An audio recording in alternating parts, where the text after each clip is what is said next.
အားလုံးပဲမင်္ဂလာပါဒီကနေ့မှာကျွန်တော်ဒီ Osmo Pocket 3ကိုကျွန်တော် unboxing လုပ်မှာဖြစ်ပါတယ်အဲ့ဒါဆိုလို့ရှိရင်ကျွန်တော်နဲ့အတူတူကြည့်လိုက်ရအောင်ပါ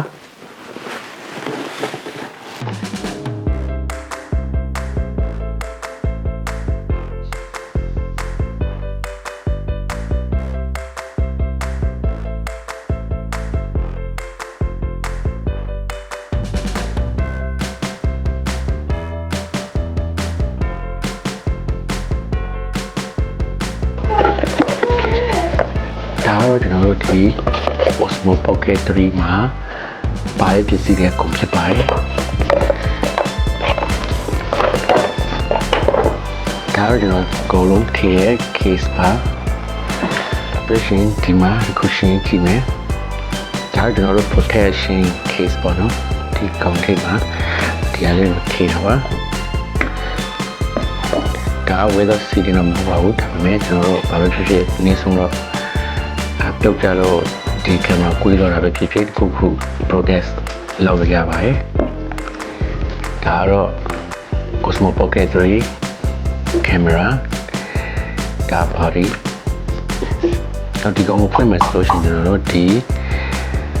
recording လုပ်တဲ့ဟာလေးကိုကျွန်တော်တို့2 share လောက်နှိပ်လိုက်ရင်လည်းဒီကောင်ကပွင့်လာပါတယ်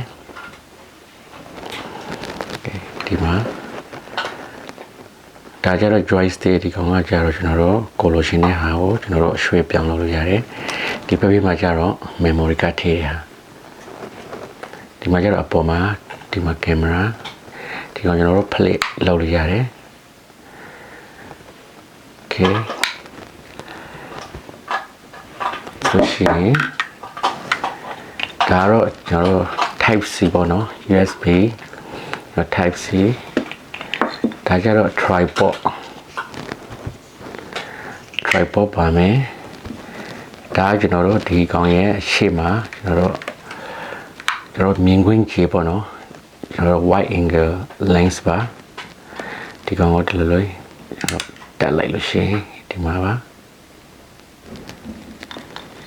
okay ပြီးလို့ရှိရင်ဒါကြတော့ကျွန်တော်တို့ Osmo Pocket 3ကျွန်တော်တို့handle ပေါ့နော် handle ဒီကောင်ကြတော့ဒီမှာဒီလိုမျိုးတက်လိုက်လို့ရှင် okay ဒါတော့ handle ဒီကောင်ဖြုတ်မယ်ဆိုလို့ရှိရင်ကျွန်တော်ဒီဟာလေးကိုနှိပ်ပြီးတော့ဖြုတ်လိုက်လို့ရှိရင်ကျွန်တော်ရပါတယ် okay ဒါကြတော့ click magnet ဒီကောင်ကြတော့ microphone မှာတက်တဲ့ဟာ click magnetဒီကောင်ကြတော့ဘယ်ဟာလဲဆိုလို့ရှိရင် Osmo Pocket 3ရဲ့ battery ပေါ့နော် battery handle ဒီကောင်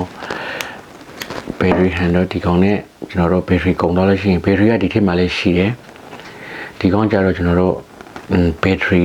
တော့အနေနဲ့ charge လုပ်ထားလိုက်ရတယ်ဒီကောင်တကယ်လို့ဒီကောင်မှာကုန်သွားမယ်ဆိုလို့ရှိရင်ကျွန်တော်တို့ battery ကျွန်တော်တို့ power bank အနေနဲ့ပေါ့နော် power bank အနေနဲ့သုံးတာပါ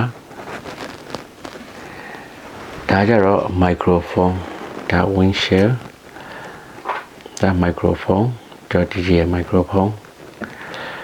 ဒီမှာ point ဒီမှာရ power cloud လေးကဒီမှာဒီတော့2 second လောက် point ထားလိုက်လို့ရှိရင်ကျွန်တော်ဒီမှာ blue color လေးပြလာတယ် okay ဒါဆိုလို့ရှိရင်ကျွန်တော်တို့ battery ကတော့အပြည့်ရှိတယ်တကယ်လို့ဒီကောင်က connected မဖြစ်သေးဘူးဆိုလို့ရှိရင်ကျွန်တော်တို့ဒီမှာကျွန်တော်တို့ connect link ပါတယ်ပေါ့နော်ဒါလေးကိုကျွန်တော်တို့2 second လောက်ဖိတ်ထားလို့ရှိရင်ဒီကောင်ကကျွန်တော်တို့